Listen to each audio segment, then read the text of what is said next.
Yeah, I'm new and I'm doing a bit of saw porting for people. It's a niche thing and it's not for everyone, but yeah, they're next level.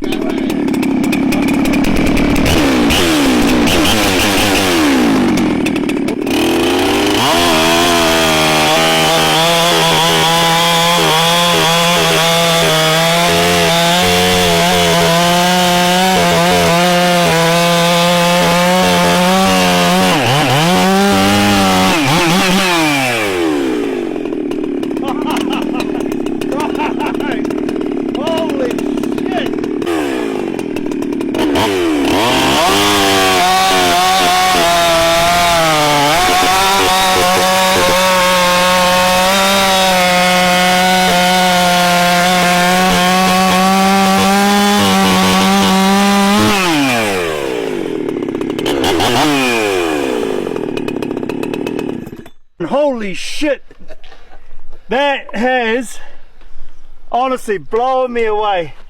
Why would you want a stock saw after using something like that? That is absolutely crazy.